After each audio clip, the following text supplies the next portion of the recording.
Well, it's time for Sunday brunch here in the Hard Rock Kitchen, and joining us today is Natalie Michaels from Maiden, Oklahoma. Natalie, welcome back, first of all, and happy Valentine's Day. Thank you so much. Yeah, so you kind of created a little bit of a Valentine's treat for us today? It definitely is, and it's actually great. It's really a last-minute Valentine's dessert. So if you've forgotten the flowers, you forgot the candy, you can make this probably with things you already have in your kitchen. So if we're starting with a brownie mix, and I'm using a Shawnee Mills brownie mix, which is my favorite because it's made in Oklahoma. Nice. So that's a Shawnee Mills mix. Okay. If you want to make a big, like a 9x13 pan, you'll want to use 2 of those mixes, but I'm making a small pan, so I'll just have one. How many will that make usually? Oh, this would make about probably 12 brownies. Okay, nice. Yeah, so a good amount. And then a little milk. I'm using Highland milk, also made in Oklahoma. That's about a tablespoon or 2. And then a little vegetable oil. This is 3 tablespoons for a small pan. You'll want about 3 tablespoons. So this is just your very basic brownie mix to start with. What you're used to, yeah. Exactly. The only difference there is I'm using milk instead of water, which makes it just a little bit richer. Nice. So then we're also going to add an egg, 1 egg.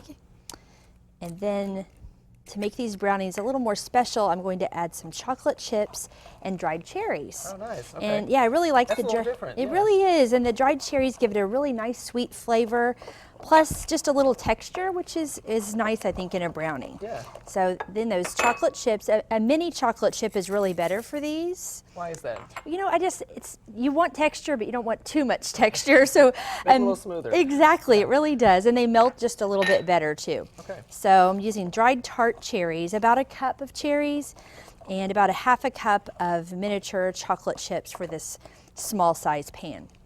Now you're going to bake this about 350 degrees for, about 20-25 minutes. Pretty quick.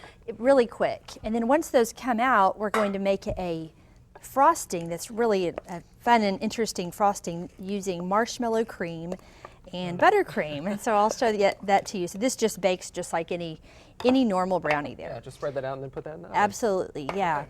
Now the frosting, I really love this frosting. I started off by making a buttercream frosting, which is a little difficult to make on television, but that's done. Steps there, yes, and that recipe's on the website. Okay. So you have your buttercream frosting. I used Highland butter and some vanilla, powdered sugar, and then I'm going to add marshmallow cream to the buttercream. Make it a little extra sweet. It really is extra sweet. Now I do cut back the sugar a little bit for the buttercream so that it's not too sweet. Yeah, you don't want to overkill, exactly. Yeah. So you're just going to add that, fold in that marshmallow cream, and it makes a really nice kind of glossy frosting, almost like a 7-minute frosting, if you've heard or seen those before.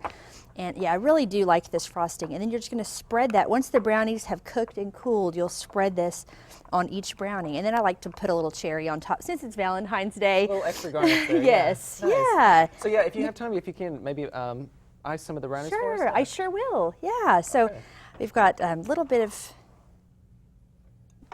just put a dollop frosting. On there? Yeah, you can just take that brownie and just really delicious frosting. You can put as much as you like. Yeah.